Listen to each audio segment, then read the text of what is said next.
Hi everyone and welcome back to the Overtake GT. This is Toyota Supra 3-litre GT Turbo A from my favourite year, 1988. This 700 pp builds over 650 brake horsepower, hits well over 200 miles an hour at Le Mans, and this thing is absolutely phenomenal to drive, use, enjoy, and just for those that like to just have a general drive in a car. This one is absolutely on point. Nearly a 50-50 split on the weight balance, but trust me, this thing will not let you down. So get your Supra 3-litre GT Turbo A, follow me to the tuning shop, and let's get this underway so you can enjoy it long into the future. Let's go. So now we're at the tuning shop. Here's what we need to get. We need to shed some weight. So weight reduction stage 1 is the first thing we need there. Under Club Sports, you want to get bore up, high lift camshaft. Weight reduction stage 2, a power restrictor and a ballast. Semi-racing, you want to get a racing crankshaft, fully customizable computer, high RPM turbocharger, fully customizable LSD, weight reduction stage 3, and increase the body rigidity. Under racing, you want to get stroke up, engine balance tuning, polished ports, racing intercooler, racing air filter and racing silencer, racing exhaust manifold, racing brake pads and a racing brake kit. I've gone for the slotted discs on this build, brake balance controller, fully customizable suspension, racing clutch and flywheel, fully customizable racing transmission, and a set of racing hard tyres. As I mentioned earlier, this thing will absolutely dominate Le Mans, hitting over 200 miles an hour. So if you are going there for a money grind, intermediates you need from extreme. Under Ultimate, get titanium connecting rods and pistons, and don't forget a carbon propeller shaft. Now we have all that, it's time to make it look even better than it does stock. And that's it, let's go to GT Auto, I'll meet you there.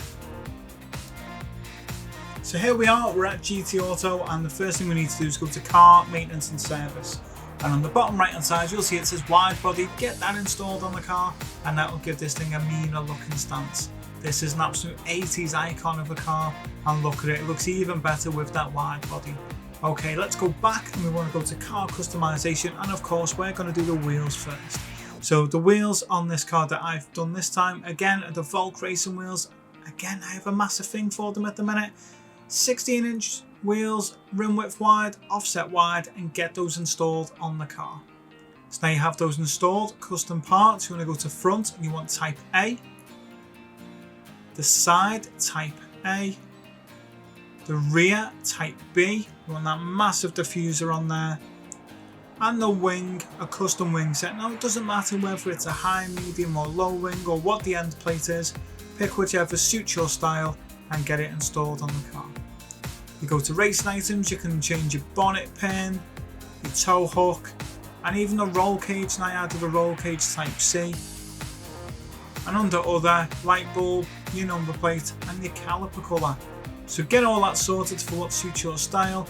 Livery editor if you want to make your own like I have there, or load style if you want to use one that someone else has made, and you get to enjoy that as well.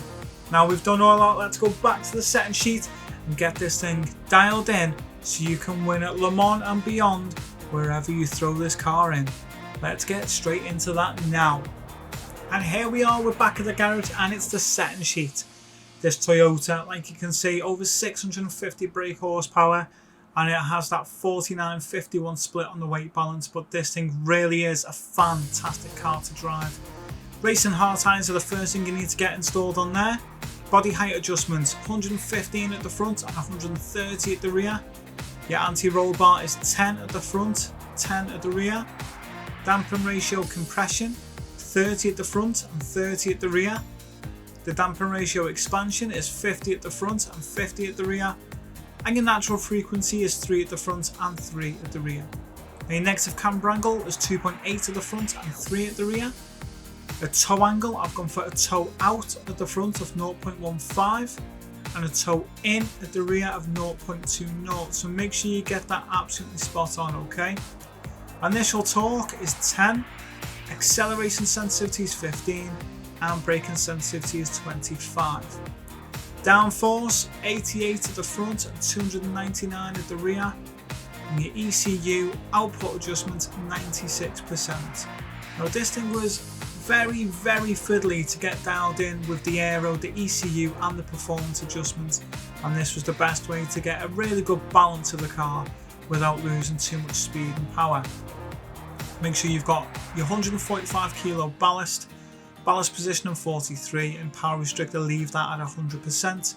Your transmission, change that to 310 on the automatic adjusted top speed, and make these changes.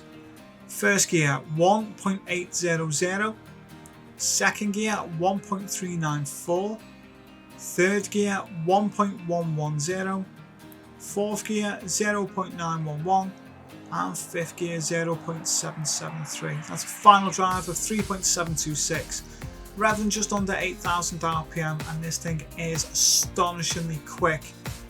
When you put it in fuel map 1 at Le Mans, over 200 mile an hour, it's insane. It's such a good car to use. Now look, that's everything else installed on the car. I have the brake balance set to a rear balance of 2. That's just to suit my driving style. You might want to increase or decrease depending on how you drive the car. And this is a quick track guide to help you at Le Mans. Make sure you subscribe. Don't miss the live streams, 12 PM midday till 5 PM every Friday, and I will get into that help guide with you now. Let's go. Okay, here we go. It is time to get this car on the move. This infamous Toyota. I remember this from when I was a kid. If you've never driven a car in real life without power steering, then you're going to need to get used to a few things with this one on the game, because trust me, oh, Bishop's getting a bit elbows out straight away. Get past him, no problem. Anyway, look, as I was saying, you need to get used to the way this thing turns in.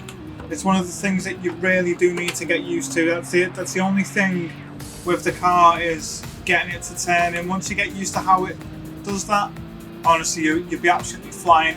Brakes are great, drive great. You know, to be fair, I mean, I'm used to this kind of steering and I love it. It's just a bit slower. You know, it's not turn a tiny bit and the car turns a lot. You've really got to turn.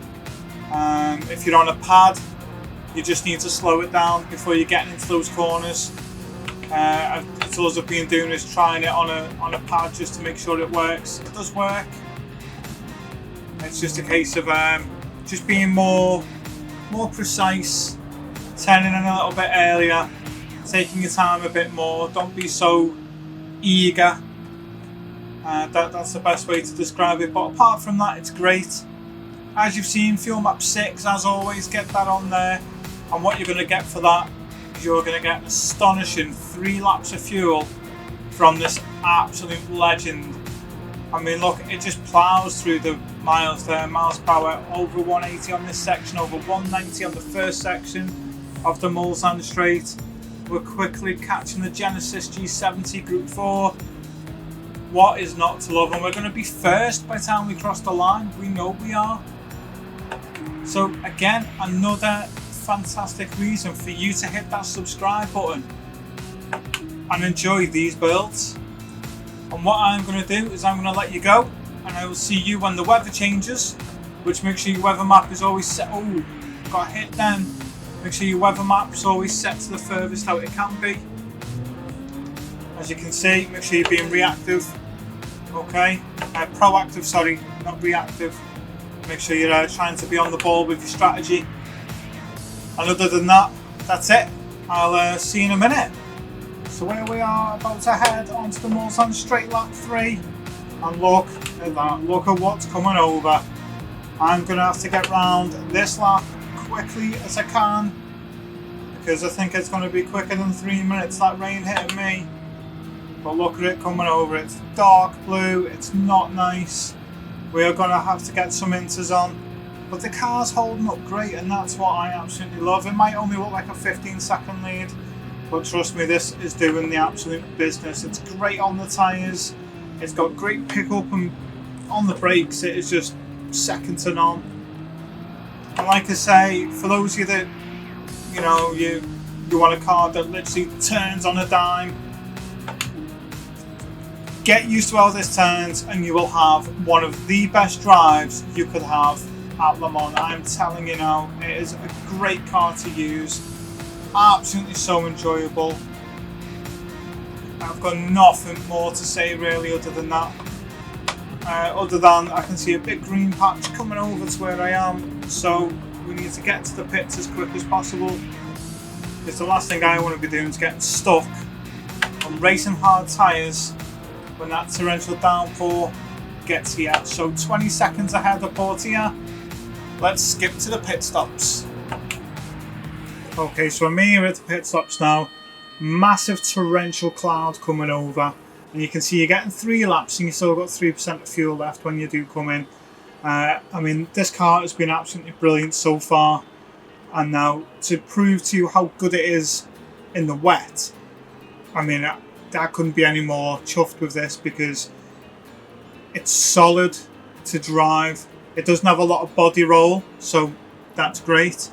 When you're turning into corners, just get used to the style of it turning in is what I'm getting at. That's the whole point. And you know, I'm just so happy that I get to do this Toyota, because it's a fantastic car. And it's one that I loved when I was a kid. I used to get envious growing up seeing people driving them. And you know, this is the closest I am personally going to get to driving one. But I tell you what a car. What an absolute legend. Right, let's get back out there. Let's enjoy it in the wet. You can see everyone else has come in, because obviously inters are the way to go. It's just far too wet for anything else. If anyone stays out now, they're absolutely mad. Let's take these couple of corners nice and steady. Make sure we don't induce any rear wheel spin. Portia's back out. Maintain that 30 odd second lead. And that's it on the Mulsanne straight, and away we go. Nearly. So just watch, don't induce any spinning like that. I was too eager on the throttle. And that's it. Right, anything changes and I shall report back. See you in a minute. So I'm on the Mulsanne straight, and on the right hand side of that weather map, as you can see, I have just been conned by the game to staying out on inters, because that was a massive rain cloud with loads of deep colours, and I thought, oh no, I'm going to have to come in and change my tyres, because I wanted to go on racing hards. And I thought, oh, that's what I'll do, the track's drying great. And then that cloud came over, and now I've stayed out, and now look what's happened. It's gone absolutely sunny, the track's dried out, the tyres are just, I don't even know how they're coping. I'm trying to make sure that I run on as much wet as I can so they don't get too hot and start disintegrating. There's little things like that you need to watch out for. But the game hasn't duped me like that for a long time, and I'm not ashamed to admit it.